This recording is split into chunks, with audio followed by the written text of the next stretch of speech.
Synopsis. Warning: this synopsis may contain spoilers. The film begins with the traditional text, "A long time ago in a galaxy far far away," but instantly leaps to the action. No opening crawl.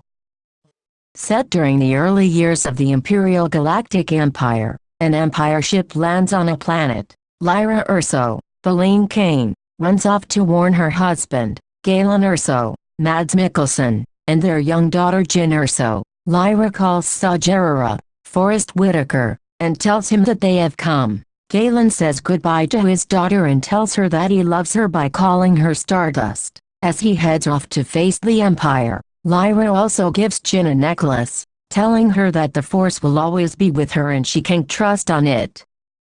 Outside, Galen meets Orson Krennic, Ben Mendelsohn, a high-ranking Imperial senator, who tries to get him to come back to work for the Empire. He asks about his family, and Galen lies. When Orson tells his stormtrooper bodyguards to check the surroundings, Lyra appears and they have a standoff. During the standoff, despite his pleas, Lyra attempts to shoot Orson, only hits his arm, and is killed. A stormtrooper toy is then discovered, and Orson tells them to give chase to find Galen's daughter. Jyn runs away and manages to hide under a rock. Later, Saw appears and rescues her. The film then flash forwards several years, to the Ring of Catherine. There, an older teenage Jyn, Felicity Jones, is being held captive in a cell. Meanwhile, the rebel leaders led by Mon Mothma, Genevieve O'Reilly, a senator of the old Republic Senate turned Imperial Senate, discuss the Empire's plan to create a giant weapon capable of destroying entire planets. On the planet Jedha, Bodhi Rook, Riz Ahmed, a TIE fighter pilot who was with the Empire but now serves the rebels, arrives and is apprehended by the local forces there.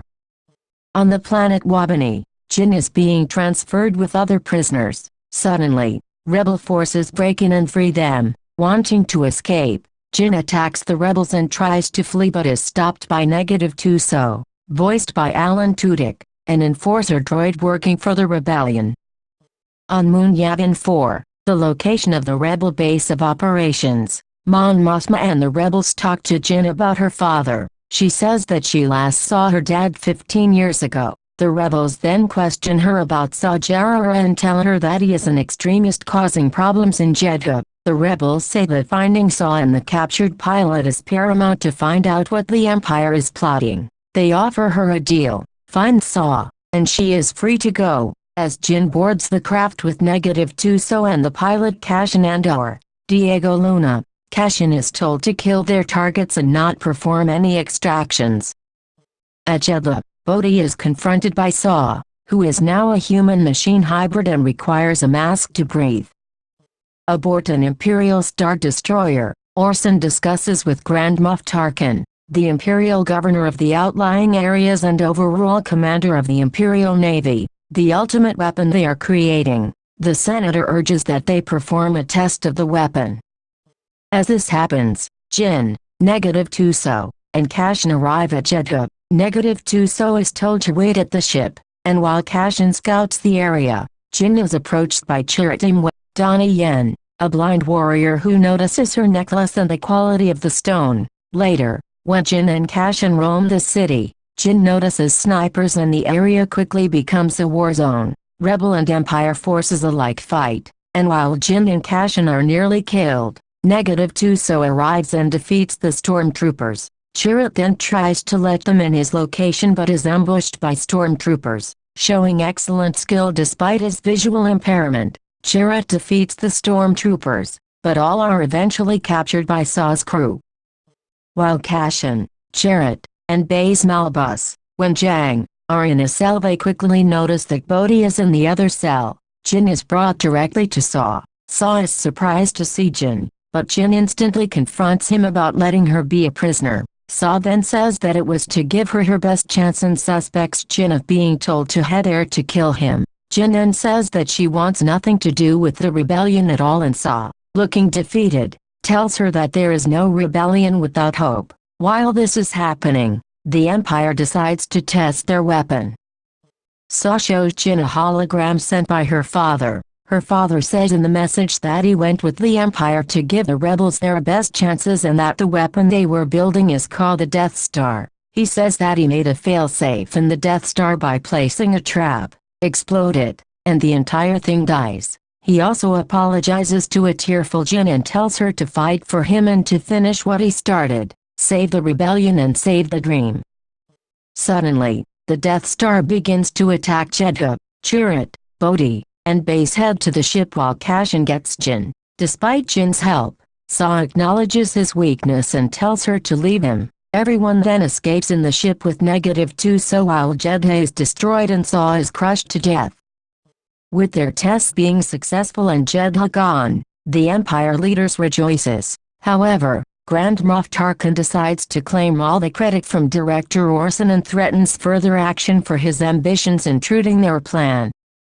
On the ship, Cashin is secretly given instructions to kill Galen if they find him. The people on the ship discuss the hologram Jin saw but Jin, having left the hologram in Jedha, is not trusted. She convinces them, however, to head to EDU and find Galen. In EDU, an Imperial mining planet with constant darkness and rain, the crew crashes their ship and decide to get a new one. As Cashin and Bodhi head out, Jin questions Cashin's motives. Upon hearing -2 so say that Cashin's weapon was in sniper mode, she heads out with Chirrut and Base. Nearby at the EDU mining facility, Galen and 6 other engineers working for the Empire are being interrogated on who is secretly working for the rebels. When Orson threatens to kill everyone, Galen rushes forward and confesses. With this in mind, Orson still kills off the other suspected members. While this is happening, Cashin has his target on Galen but eventually does not pull the trigger. Meanwhile, having snuck up on the rebels, Bodhi and Jin arrive. Jin calls out to her father just as rebel forces arrive and cause an explosion and a fight. When she regains consciousness, Jin finds her father in critical condition. She tearfully reunites with her father before Galen passes away and Cashin pulls her from his body as they head out of EDU. On the ship, an angry Jin questions Cashin on his motives and he replies with the fact that everyone has lost something for the rebellion, and that she only truly started to care because of her father.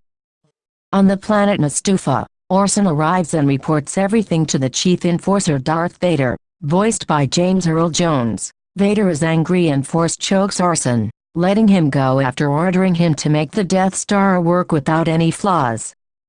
At a rebellion hearing back on Yavin 4, the rebel leaders, among them are Senator Bail Organa, Jimmy Smits, are doubtful of Jin's story and her credibility. She ends her argument with rebellions are built on hope but still fail to get approval on her proposed mission to infiltrate the Empire's headquarters in Scarif and get the plans for the Death Star as Mon Mothma rules against any strike against Scarif.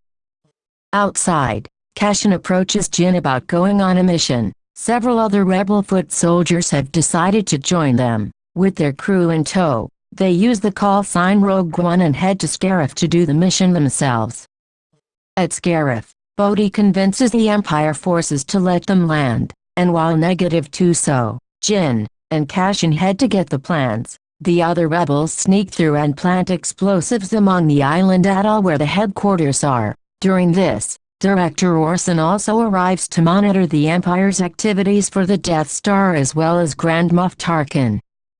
Soon enough, the rebels use their explosives and cause explosions all over the planet. With a full-on battle emerging, other rebel forces decide to go to Scarif as well. An R2-D2 and -3PO cameo also occurs with -3PO commenting on the rebels going to battle. When the rebels arrive, however, the Empire decides to create a force field over Scarif to prevent more rebel forces from coming in. Inside the control room with the data, K2SO opens the door to allow Jin and Cashin to enter the database and extract the plans to the Death Star. While they search for the plans, K2SO fights off the stormtroopers. They eventually find the plans under the code name of Jin's nickname, Stardust. When they find the files, K2SO notes the force field and tells them to deliver it themselves manually by getting the file themselves and then climb all the way to the top to begin transmission. Stormtroopers then overpower him, and K2 so dies, permanently locking the door to the control room with Jin and Cashin inside, who are also seen by director Orson. Meanwhile, at the battle, the rebels are able to take down several AT-ATs, and Bodhi manages to find a way to the control switch to turn on communications. He is, however, unable to turn the switch on during the battle, so Chirrut takes a risk and walks over to the switch and turns it on. He is, however, shot on the way back and dies in Base's hands, telling him that he will always be one with the Force. Inside the control room, Jin and Cashin are able to grab the Stardust file but are intercepted by Director Orson. Despite taking out the stormtroopers and being able to shoot Orson, the wounded Orson shoots Cashin, who falls, while Jin narrowly escapes. While this is happening, Bodhi gets communications working but is killed by a grenade bomb thrown by a stormtrooper. Base is inspired by Chirrut's sacrifice and fights until he is also killed by a grenade bomb held in the hands of a fallen stormtrooper. Jin finally makes her way to the top and sees the command console for transmitting data to the rebels. The console prompts her to recalibrate the antenna, and she does, all the while not knowing that Orson is headed up. After Jin recalibrates the antenna, the location is hit by the battle, and she nearly falls off. Recovering her position, Jin tries to send the data but is intercepted by Orson. He claims that she and her rebellion will die with her, but then is surprisingly alive, but heavily injured. Cashin appears and shoots Orson, who falls. With the threat down, and the rebels being able to turn the shield off, Jin successfully gives the data of the Death Star to the rebels. While this is happening, Grand Moff Tarkin watches the carnage from the Death Star with Vader and turns the Death Star target to Scarif. While Scarif is about to be destroyed, the rebel fleet retreats to note the sacrifice of the Rogue One. In Scarif, Jin and Cashin hold hands and embrace on a beach as the Death Star obliterates them and the entire planet. We then see Darth Vader enter a rebel ship and he mows down scores of rebel fighters with his lightsaber as he chases the memory card containing the Death Star plans through the rebel flagship, arriving at the final hatch just in time to see Princess Leia's ship undock and escape. He reboards the Star Destroyer to pursue.